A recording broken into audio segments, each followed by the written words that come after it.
السلام عليكم اخوتي، واهلا وسهلا بكم في فيديو جديد. في الفيديو هذا ان شاء الله غنهضروا على المقابله اللي فاز فيها فريق الرجاء الرياضي على شباب محمديه. قبل ما نبداو ما تنساش واحد اللايك، ولا كنتي جديد اول مره كتشاهدني انت ولا انت فعل معك داك الجرس، ضيف واحد الاشتراك باش ديما يوصلك جديد في قناه الرجاويين، قناه لو جورنال فير. بسم الله نتوكلوا على الله، ليتس جو.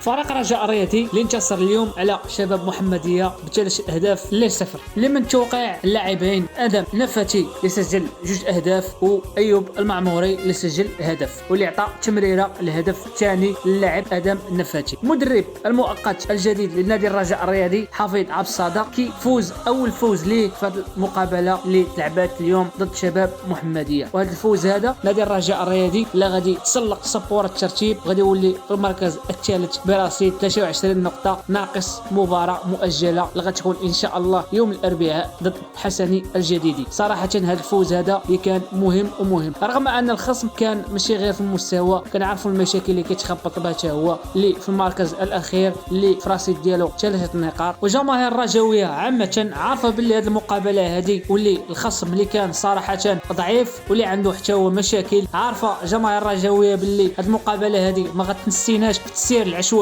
ولا بد وكنطالبوا بالاستقاله الجماعيه ديال هذا المكتب هذا اللي معطى حتى اضافه. في المقابله القادمه اللي غتجمع نادي الرجاء الرياضي والدفاع الحسني الجديدي، صراحه الدفاع الحسني الجديدي فرقه اللي صعيب تربحها في الملعب ديالها، ولهذا خاص من المدرب حفيظ عبد الصادق يجمع اللعابه ويشاهدوا شي مقابله ديال الدفاع الحسني الجديدي اللي تيكون الفريق الجديدي مدخل في الملعب ديالو كيكون قوي. لهذا خاص شي مباراه يشاهدوها جميعا ويعرفوا نقاط الضعف ديال الفريق هذا في الملعب ديالو، لانه هذا الفريق هذا سبق وفاز على الجيش الملكي، لانه جيش الملكي اللي من الفرق القويه في هذا الموسم هذا، وكنشوفوا النتائج الايجابيه اللي كيدير الجيش الملكي. وهنا سبق الجيش خسر مع الدفاع الحسني الجديدي، ولهذا صعيب بزاف باش تربح هذه الفرقه هذه في التيران ديالها. ولا بد خاص يتعرفوا نقاط الضعف ديالو، لانه المقابله ديال الدفاع الحسني الجديدي والرجاء الرياضي خاص النادي الرجاء الرياضي يخرج فائز ب3 نقاط باش يبقى منافس على درع البطوله او على المراكز المؤهله قاريا، باش يبقى مع الفرق المتقدمه في سلم الترتيب. صراحه مقابله غتكون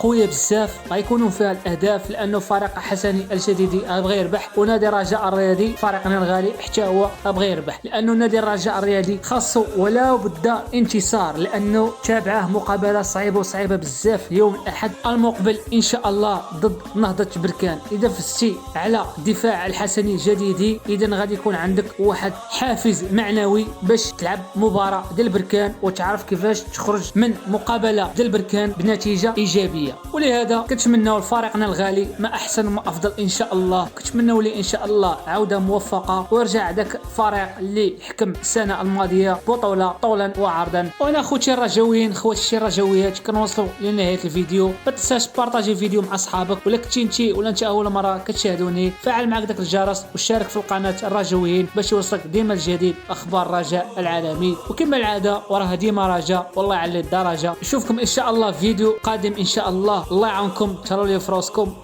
بيس.